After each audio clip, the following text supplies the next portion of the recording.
Hi, and welcome back to the Connected Classroom. My name is Rusty May. I'm a school counselor by trade and have been doing distance education for the last 17 years.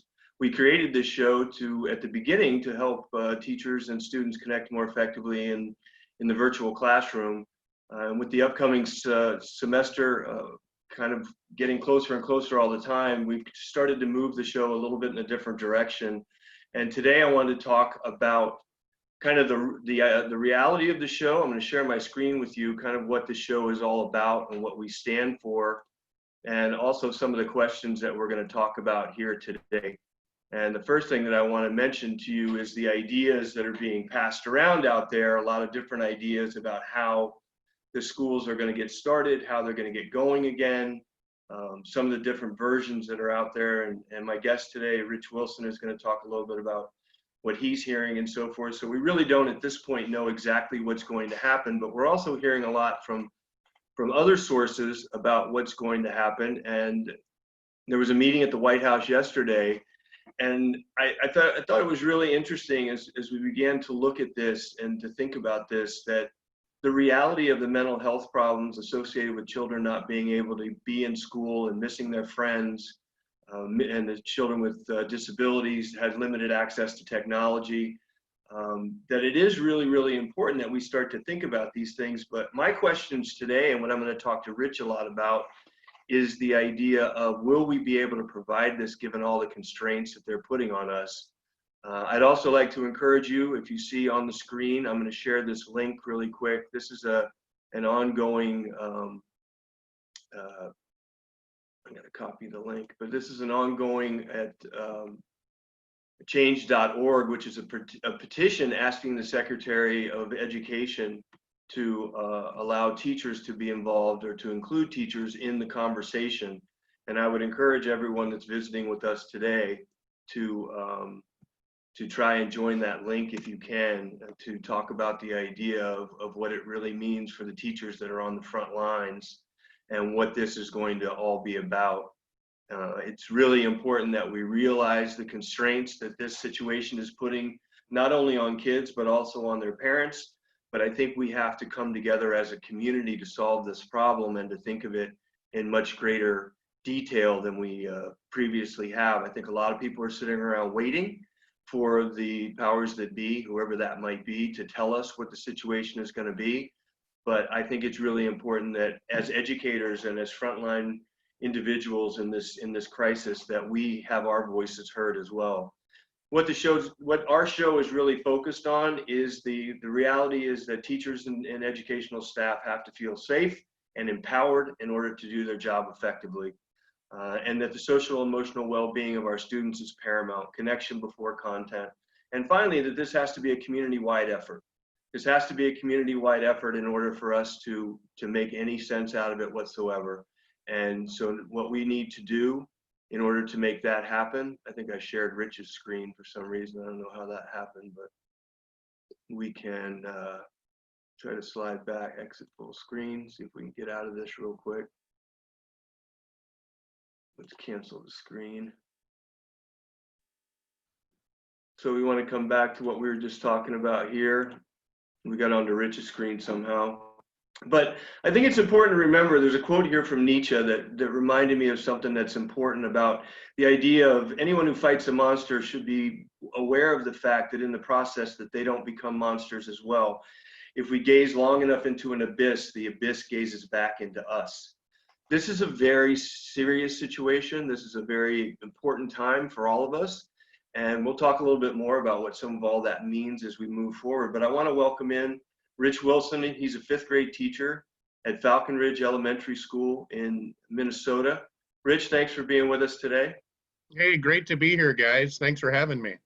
Yeah, I just wanted to talk a little bit, as I said before, about kind of your experience at the end of last year and sort of what you're preparing for as you begin. You mentioned something to me before the show started about the challenge of connecting with a new class. And you know, I kind of want to talk about that as well. And I also asked the other participants that are online with us today, if you can send us a chat note and let us know what grade level that you're working with. I know Alan's at the graduate level. Teddy also works in graduate education as well. But Amy, if you can, Eleanor, Rebecca, Cindy, let us know what grades you're dealing with so we can kind of gear some of what we're talking about to that. So Rich, talk a little bit about how it ended up for you last year. Well, the ending of last year, we had pretty good participation, very proud little community in Minnesota. And so we do have people who move here just so they can get into the school district. But the challenge was still, how do we get as many people involved in learning as possible? And, you know, the strengths and weaknesses of things are everywhere. But for some kids who weren't as connected to the classroom this year, some of them actually really stepped up and shined because they were like, I love technology and I like to be able to work when I choose to work. They actually shined for many kids who really had that lower self-esteem. And I can only speak for what I saw in my world as a fifth grade teacher. For some of them, they dropped off and we needed the help of social workers and one-on-one adults to try and pull them back into what we were trying to do with our learning. So frustrating because we all want 100% participation and we didn't get that. But as I talked to friends of mine that were in teaching and parenting and all that, they said, yep, some days were good and other days, you know, not really. So I'm curious what other people experienced. We definitely had strengths of doing class meetings because we're a responsive classroom school. Those went well. The other thing we really did well that worked was to empower the kids and say, what small group would you like to be in?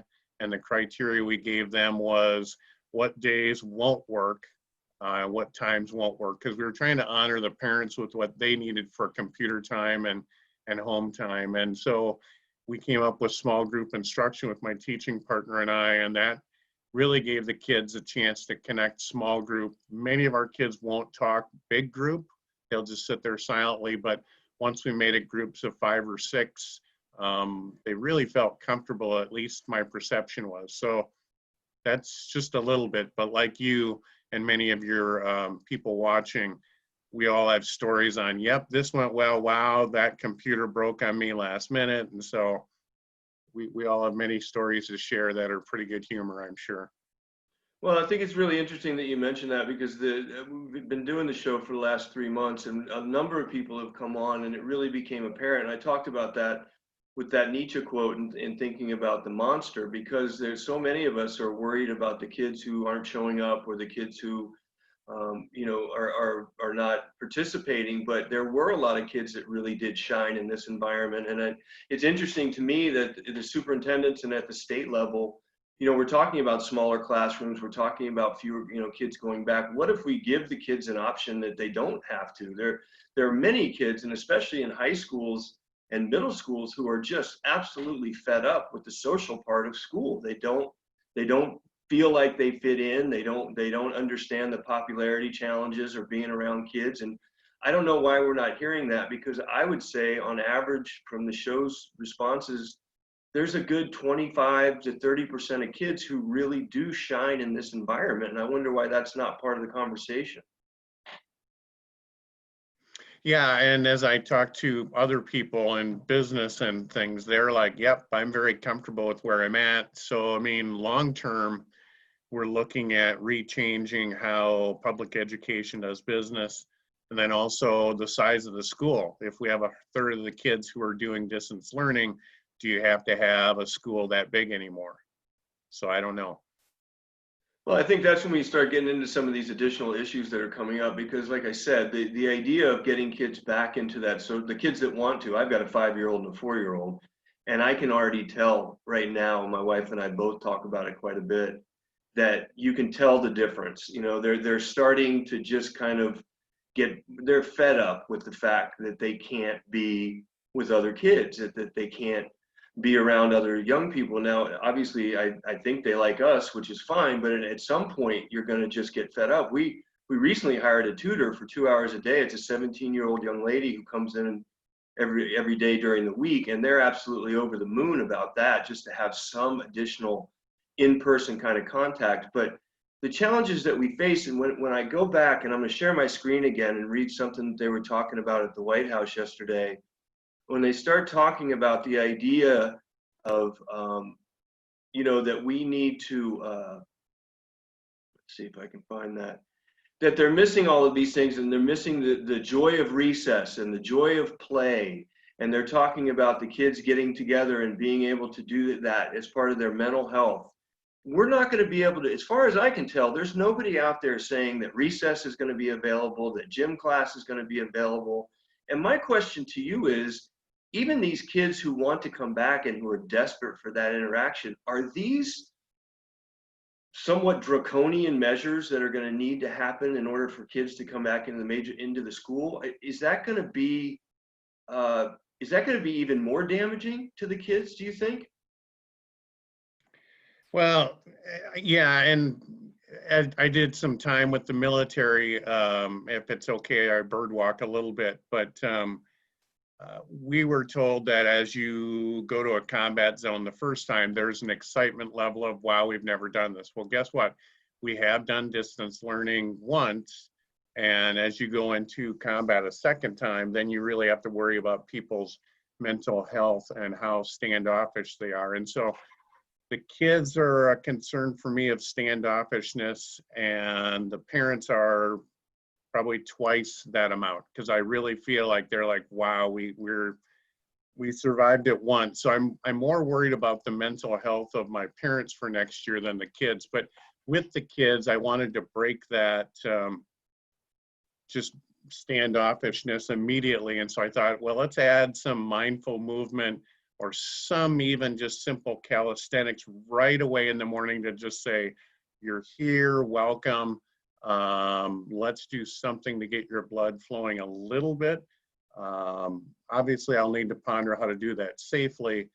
But yeah, I just want to break that mold of, you've been so standoffish for so long. How do we build you as a team immediately and get going with what we want, which is, can I show you how to be happy, successful with what you choose later in life? And that's a team effort over years with many people. But yeah, the mental health piece is really a huge deal for me for this next year. But I think what my concern is what I'm hearing and reading from superintendents around the country are they're talking about what a national embarrassment it's going to be, and the loss of education and the loss of all this school time, and the fact that it's going to really affect our kids down the road, and it's a national embarrassment, and it'll be an economic situation and so forth. But I don't really hear them talking about the mental health aspect of this, and the idea that, thinking that just getting them back. Now, obviously what we're dealing with, and we talked about this early at the beginning of the show, the community involvement piece of this, because parents do have to get back to work, and parents need, my wife is a very social creature, and I'm starting to notice, she's more and more interested in trying to get out and meet with friends, social distance, and be reliable and do things like that. I'm not nearly as socially interested. I find myself kind of uniquely qualified for this sort of thing, but it's interesting to see, and that the parents and the children, they need to be able to do that. They want to get back to work. They want to get out of this situation, but if we don't have the money and the resources to provide the environment or the mental health resources for these kids to be able to do this, I'm more concerned about that piece, like you said, than if the pandemic continues or it comes back or it boomerangs or whatever. It seems like that we've done a relatively good job of identifying who the target population is and helping them to try to maintain their safety. But when it comes to the actual underlying mental health issues that we're dealing with, these are the things that are concerning to me, and I don't know where the money's going to come from. Well, and I think Eleanor in the chat room said it so well. My grandson went to school for baseball, and I guess as an elementary teacher, if you think the kids came to school for you, it might be recess and lunchtime instead. So it is pretty good humor to know that they want to be connected and bonded and just be with their buddies. And so I think all we can do as educators and other people involved with education is, what do we have control over? And so I've got 2 classrooms of kids. I've got to get them on the bus at the end of the day and get them to specialists. And after that, it's the magic of how do we squeeze as much into a day as possible. But logistically, I am scared of, many districts sent home computers as an example over the time off. Well, those will be decaying way quicker than what they did before. So that'll be money. There'll be additional cleaning. Many districts have been cutting their custodial staff for years. So who's going to take care of all of that piece? So, so much of it, I think, will fall just on the classroom teacher, either out of guilt or by mandates. And so I'll be watching my staff closely just to make sure people are okay. And I don't handle that as a district officially, but militarily, my job was to make sure everybody was doing okay. And so it's a hard thing to shut off. So my little 5th grade team of 4 or 5 people, I'll watch them like a hawk and be goofy and silly and stupid and all the things that I think keeps them together as a team. But I think the parents will be a big thing, the kids will be a big thing, but then also to study the staff across the whole, because how are the cooks doing? I don't know, has anybody asked them or paid attention to them? How are the custodians who've worked tirelessly doing? And so the really, really big package deal, and I don't have all the answers for that by any means. Well, they're also talking about, and this is something that I heard come out of the White House as well, or at that committee meeting that they had yesterday with educators, was the understanding that kids would bring their own lunch from home to be eaten during the day. And as we well know, we're providing lunches and sometimes 1 or 2 or more meals every single day to a number of these students. I think the reality of what it's actually like on the ground is that there seems to be a miss. There seems to be a disconnect between the reality that, it'd be great. I mean, and the kids who are going to do okay, the kids who are the ones who want to go back to school, who have supportive parents or who have parents who are at home, but the kids who are in the fringes and the ones who are coming from families who are struggling, who have lost jobs, who realize this economic crisis is going to go on for a very long time, who could be a danger being at home, the safety issues of them being around their parents as they deal with this. All of these things are things that I don't think that the top, I'm not hearing this from superintendents. They're giving a lot of ideas or rules and regulations about how to reopen. But my concern, you mentioned this earlier, that a lot of this is going to start to fall on the teachers. We saw a number of teacher strikes over the last couple years of teachers basically striking in places like Oklahoma and other places because their wages hadn't gotten back to the pre-2008 situation. And there was a lot of discomfort among the teaching population about the reality of increased responsibility. Do you get a sense that there could be a point? I mean, my concern is that we're going to start losing teachers. I mean, there's going to be a number of people who are just going to go, I can't do this, whether it's mental health issues or fatigue or whatever it happens to be. We're starting to notice that in the medical, the frontline individuals in the hospitals and so forth are just overwhelmed by the amount of stuff that they're dealing with. Do you think that we're close to having a real situation when it comes to teachers just saying, I don't want to do this?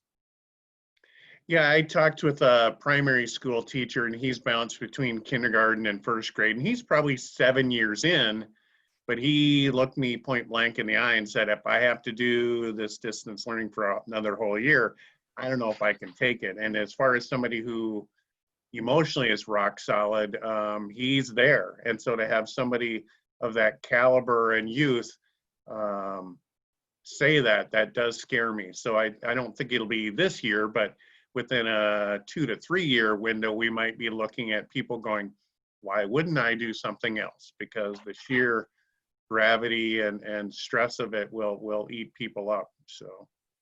Well, I think that's one of the things that people aren't really looking at is that, you know, everything right now, you have the stock market seems to be doing fine, and we have all these different indicators that people are getting jobs back and so forth. But just like in 2008, we didn't feel the full impact of that situation until around 2011. And like you said, between now and 2022, 2023, depending on what the situation is, we could see a complete change to the educational environment, what it means to be in public education, what it means to be a teacher.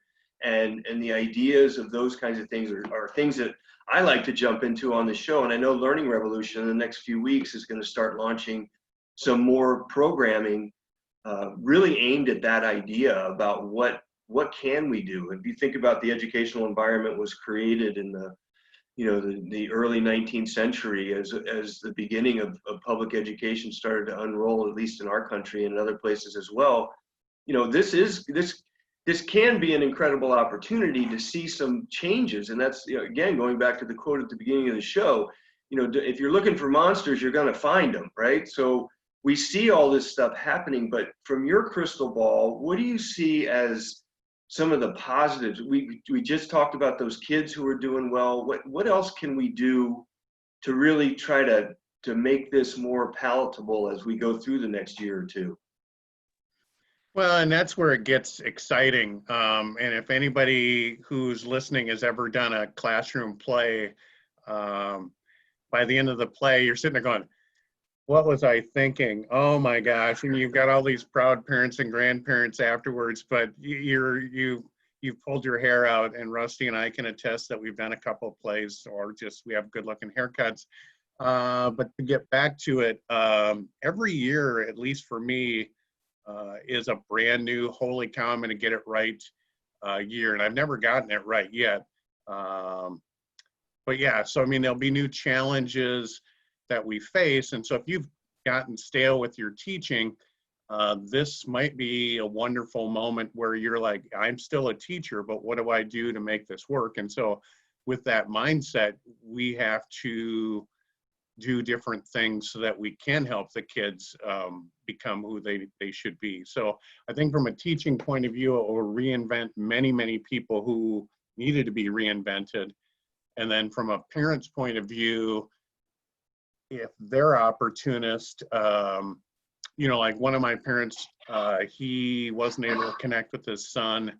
And because of distance learning, he was able to reestablish their son relationship. And then he ended up teaching him gin rummy just as something fun. So if parents are looking at what are some habits they can instill in their kids, or maybe what are just some skills, like I know how to bake now, or I know how to garden. And so I think there's definite opportunities if people look for them. From a superintendent's point of view or school board's thing, their opportunity is, how do we do business? Because I think at the junior high and high school level, we really could revamp teaching dramatically and go more with, hey, who should be here, who shouldn't be here, so that the social aspect you discussed earlier can be explored more. Because some of my friends' kids just flat out want nothing to do with high school.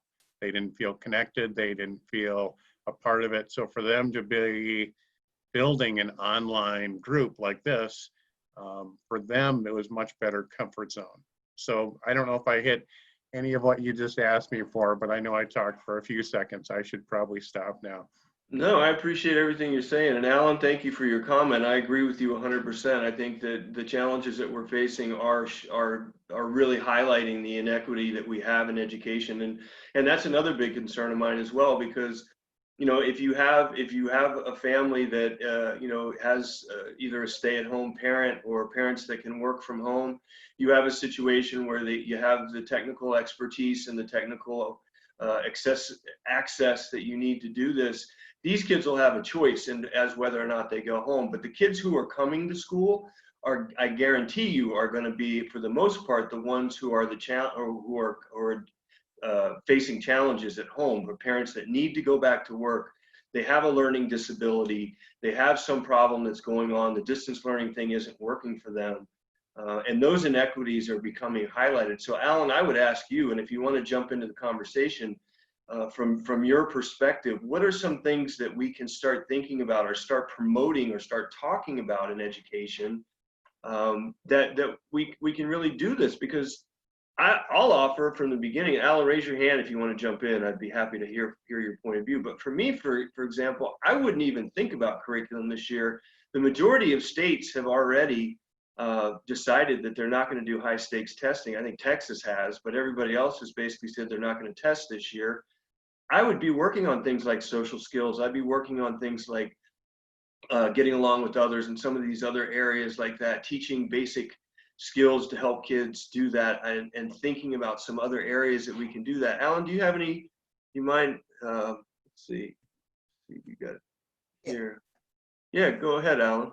Well, I was going to ask you actually to give me a couple of seconds to think, you know, but you know, I'm gonna just start with kind of territory where I know, and actually just reflecting on what you just said in terms of the kids that will not have an option, where the best option for them right now is being back in a physical school facility.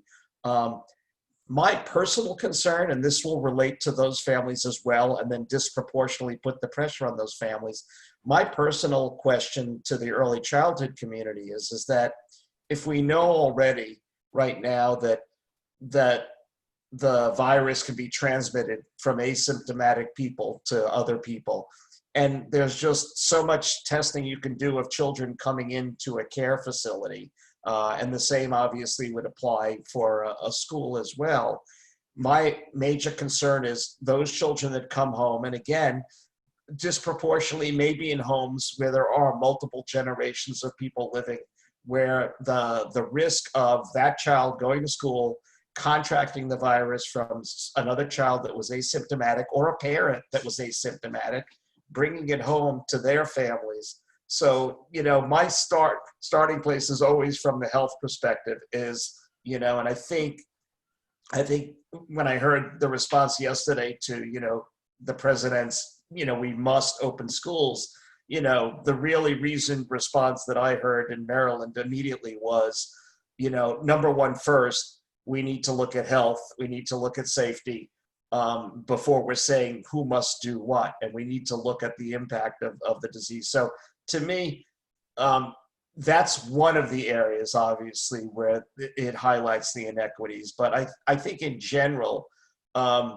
you know, it's just, and I'm not going to get into curriculum because I'm not going to say that's my expertise, but I think it really puts a highlight as well right now, the other crisis that's going on, which is coming to terms with 400 years of really horrible history for Black children and families, which is that curriculum really probably needs to be totally revamped. You know, we need to, just like, you know, there's probably others where we're just so shocked at, you know, how the president talks about what reality is, what fact is. If I'm a Black person, I'm sure, and I'm sending a child to school for the last 100 years in this country, probably looking at textbooks and looking at that the same way we may be looking at the president and what he sees as reality and fact, and really needing to come to terms with re-examining that. Well, I hadn't even thought about that, because we all know that in a lot of minority families that you do have multi-generational situations. We know that the virus is hitting the minority community much harder than it's hitting anyone else. And it's overwhelming to think about that challenge, because now what you mentioned there, I hadn't even thought about, but in places like Baltimore and other places around, I went to the University of Maryland, I'm very familiar with that area. You're going to have either grandparents taking care of kids after school or whatever it is, and that's an absolute hot zone for that. And I think it's Eleanor, I don't think anyone is talking to the students or the parents, and I'm going to share my screen again, and also at that link at the very beginning of the chat, but I want to share my screen with you again, because this is the petition that we are trying to get people to sign, which is talking about us as early childhood parents and citizens of the world asking the Secretary of Education to give us an opportunity to have this conversation. This link is at the beginning of the chat, but it's at change.org. Got about 1,500 signatures so far, and if we can get that out to other people and talk about that, we obviously understand the necessity for people to get back to work. And that's the thing, you know, the idea of just looking at this from the perspective of education or whatever. This is an issue that's community wide. And I mentioned earlier about getting more community organizations involved in this process, like the Boys and Girls Club and like the YMCAs and other organizations like that. Can we send kids to school for 3 or 4 hours a day and then have them go to a YMCA in the afternoon and learn a different set of skills? Most of my career has been spent in special education, and I was always amazed at their classrooms because they taught things like how to do your laundry, how to cook, how to take care of your taxes, how to balance a checkbook, all those kinds of things associated with that. And a lot of those skills are really necessary right now. We're seeing in the economy more than anything else the movement in the direction of automation. One of the things that I noticed when we got to go back into stores in where I live is that almost all of them had created some form of automated checkout system. So you're starting to see, just even in the stores and so forth, the removal of jobs that used to be there for the students in our care that weren't always the ones who were going to go, light the world on fire immediately after graduation, or who needed to make extra money in the summer. So a lot of these things are coming up right now, and we do need to have our voice out there, and that's what this conversation is really about, is getting our voice out there. Rich, if I can come back to you on that question, do you have a sense as to whether or not you were talking earlier about your superintendent making a decision? I guess your governor's making a decision in the next couple of days about what the fall is supposed to look like. But do you have any sense that students or parents are being talked to? I don't think on a bigger level, and I can't speak to what the government's doing, but at least I think district by district there might be success stories, but I don't think it's a mandated success story, which is a bummer, because if they were to have directed that while you're planning for the next school year, do make sure you're getting information from your parents and students, I think that would be critical. I can speak to New Prague in that just as we kicked off distance learning, there was a poll of students and parents of saying, how are we doing? How's this going? And then as we finished it, there was then about a month lag, and then the superintendent put out a major inventory to just say, from a health point of view, where do you see yourselves, staff and parents? And so I think some districts are doing a Class A job of collecting that information, but I'm sure there's got to be quite a few places where it's a disconnect. And, like building a school, you want to check with everybody involved. What do the bus drivers need?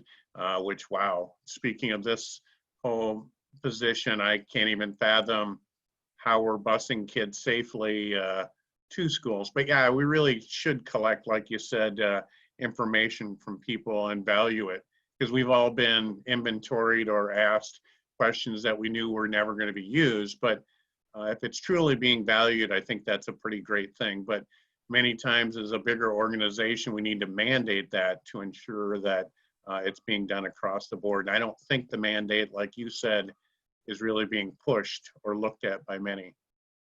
Well, I just don't think they're taking all the things into consideration, and that's why I find it very interesting that the teachers aren't being given a bigger voice in this, and that the teachers' unions aren't getting more involved. I'm from California and did most of my work there.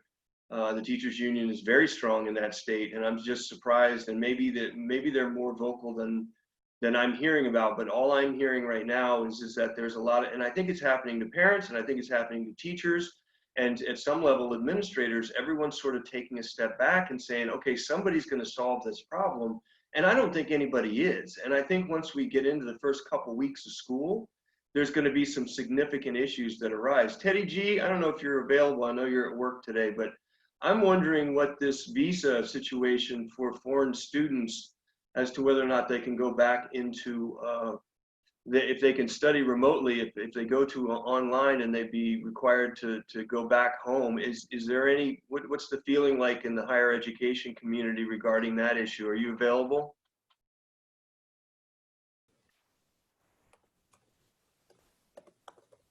Teddy? Yeah, I'll try to unmute myself. In regards to the visa situation, I just heard about it a couple of days ago, and we're not sure what's the final verdict in regards to it. But for what I heard is if a university or a college is going fully remote, then the students will have to go back to their country. Now, I'm not a politician, but I don't think that's fair to them. I think if worst case scenario, let them complete the semester, and then from there, if they decide to go back, so be it. But I think they should be given the option just like anybody else. Well, I mean, my concern, and again, from the higher education perspective, is the dollars, right? So you've got the Harvard universities out there, and you've got the places that have got the endowments and so forth. But there's a number of higher education organizations that, and I think Harvard just announced today that they're going to continue in the fall, but they're going to charge their full prices. And there was a number of schools that are going to do the same thing. Do you think parents are going to be like, say, for example, if you're a foreign student and you can do your classes from wherever it is that you live in the world, and I mean, if it's fully online and you can do it from anywhere in the world, I guess it makes sense. You don't need to be physically in the country, but is a parent going to be willing to pay those prices if their student is sitting on the couch doing their work, as opposed to being a part of a collective organization in a with all the experiences associated with that? Do you think that that's really going to affect the higher education? And again, when Rich and I were talking about that 2 to 3 year window where we start to see higher education organizations really take a hit. Well, most of the money does come from housing, comes from meal plans, and a lot of students are taking loans from financial aid. So if you're going to incorporate housing and they're taking the class remotely, that's just money coming out of their pocket that they simply can't afford. USC recently had a plan to actually open their university for the fall, and I think within the last week or so, they retracted and said, well, we're going to go fully remote. I work at Surgeon Geneseo. We just got an email not too long about a restart plan. Very vague, not a lot of testing done, which is my biggest concern with this whole situation is if we're going to have staff, faculty, and back to what Richard had mentioned is the cleaners, the cookers, are they going to get tested? If you're not unionized and you're not given testing and you test positive or you contract the coronavirus, now you have to isolate for 2 weeks. And, even with the recent ban that Cuomo has made, if you're traveling to a country that has a 10% infection rate, once you come back to New York State, you have to isolate. Who's really going to follow those guidelines? Who's going to track those individuals who are traveling? So there's a lot to consider here. But in terms of the tuition aspect, I don't think you should provide or you should give that cost of having students pay for housing when they're not going to be utilizing those housing.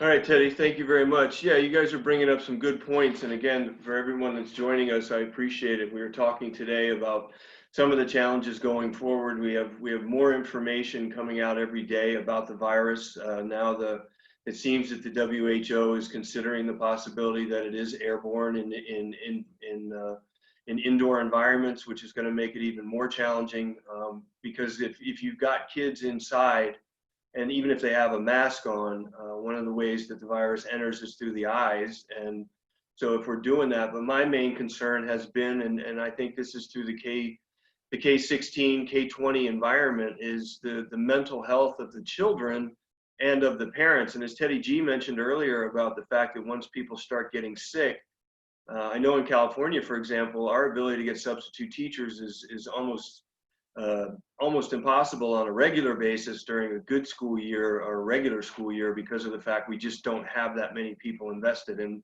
And so I think, again, I go back and I'm going to share my screen to give some positive ideas of what we can do going forward, because I don't want to leave you on a negative foot. We're not staring into the abyss, but we are talking about what's important.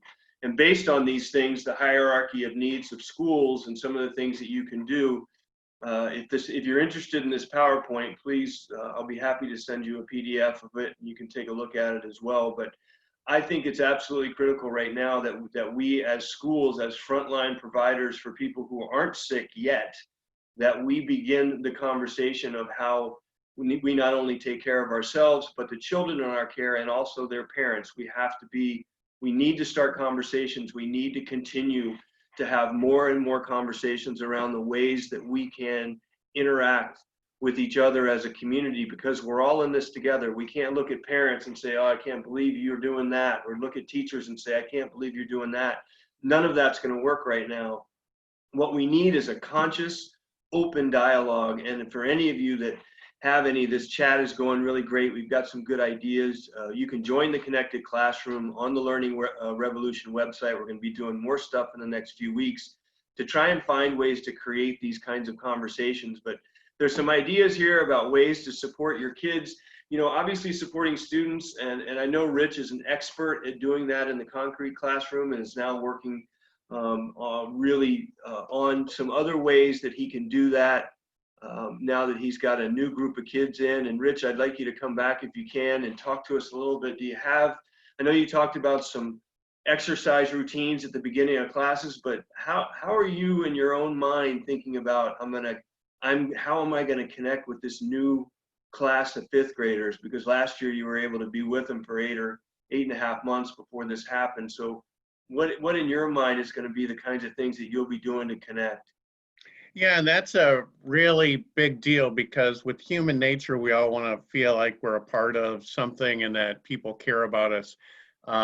So my teaching partner and I, and you can't find a more caring person than she is, we'll have to really roll our sleeves up because distance learning, we knew the kids and I was able to do really exciting things with the learning. We still had targeted outcomes, but you know, I'm from northern Minnesota where I grew up. So during the time that I was away, because I taught up north, I actually taught the kids how to do maple syruping, and that was very special. But to come right out of the gate in the beginning of a school year, it's like, wow, how do you do that? And I don't have that answer yet. I'm gonna have to probably bike another 500 miles this summer and scratch my head on how to do that. But people like you guys do make it helpful because, you know, they know who Rusty is. They know that they're a part of a team. And so, yeah, it'll be a challenge. I wish I had that answer, but I don't have it yet. Yeah, I know, and I appreciate you mentioning that. Cynthia, I'll be happy. I'm going to send you my emails at the end. If you can do me a favor, because I will try and get a copy of your email and send it to you. But if I don't, send me an email and I'll send it back to you. Some of the things that have been talked about, this is more, again, some stuff that I've been trying to share and research. People have been talking about some of the things that we can do with the kids. And also with ourselves. Obviously the motto of the show from the very beginning is buckle your own belt first and take care of that. But the way that we're going to be able to support them is to make sure that we're not jumping in without considering their feelings and without talking to them about these kinds of things. We'll be talking about that in shows coming forward. Some of the open lines of communication, staying in contact with them, getting them into small groups. Rich talked about that, different ways to get them supported. Some of the other things that they've talked about is the importance of social learning, finding ways to develop some skills that aren't necessarily in the curriculum. I think the kids right now need to know that it's more about them than it is about their test scores. I always feel that way, but I think now more than ever, it's absolutely critical as we begin to prepare for the future, because honestly, I don't think any of us as educators has any idea what the job market or what the economic situation is going to look like 10 years from now. And, you know, maybe it's time right now to get kids doing things that we hadn't thought about before and getting kids doing more programming and doing stuff. But the one thing that we do know that they're going to need is they're going to need to have some basic coping skills, basic relational skills, basic personal skills in order for them to continue to navigate whatever's in front of them. So a lot of ideas in here, some stuff that we can share. The other thing too is community engagement. Now, obviously we can't keep things going. Rich mentioned doing a play, and I had a music teacher and an art teacher on one of the shows recently who actually conducted a play online. So they actually did the whole play in a Zoom meeting format, and they said it really went well and it was interesting. And trying to encourage student-led organizations to continue to move forward and encourage staff to somehow get involved with going out and being a part of the people, not only for the kids, but also for the staff. This is a time when we're going to have to get people connected some other ways. And I know drive-bys, and obviously it's easier in New Prague, Minnesota to do that than it is in Los Angeles, California. I understand that, but if we all take responsibility for a small piece of what we're doing, we'll be able to start to get people to feel connected again, because we need to do this as a community. And there's been some political conversations on this show today. I have no political conversations, but what I do know is that if we're going to deal with this, it's going to be all of us dealing with it together. And so the conversations have to start. And they're really, really important that we continue those, organizing events, finding ways to continue to honor children's birthdays and continue to do things like that. And I'd say the first week or two of school should be all about that. My daily videos that Rich mentioned, you can find schooltoolstv.com. The site's wide open right now. You can use it with your students. This is a K-8 tool. It's not applicable for some of the older people, but those of you that work in K-8 or you know people in there. Again, Cindy, if you can email me, rusty@schooltoolstv.com, just so I make sure that I can get you a copy of this, I'd really appreciate it. I'd like to take a minute right now. Go to the PD full screen. Oh, okay.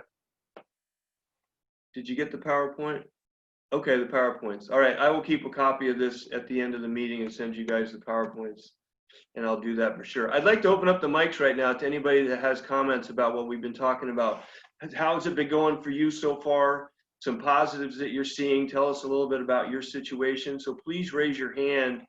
I'm going to open up the mic for Rich to kind of give us a final thought, but please raise your hand if you'd like to join us and tell us a little bit about what's going on where you are. Rich, do you have any final thoughts?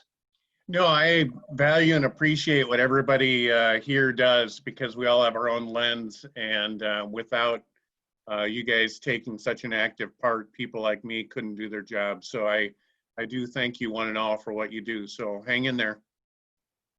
Thank you, sir. Anybody else? Any final thoughts?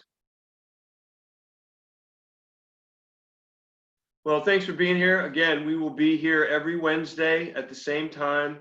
Our guests next week, I believe, are two other teachers from other parts of the country who are going to be joining us, and a lady that works in social emotional literacy with dogs in schools, which I think may become a big thing in the not too distant future. But like Rich said, please understand that whatever you're doing and however you're doing it for the kids in your care, you are doing amazing work.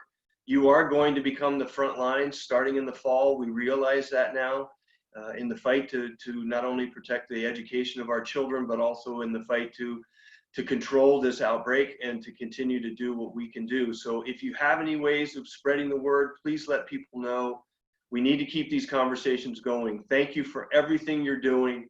And I look forward to seeing you again on the Connected Classroom. Have a great day.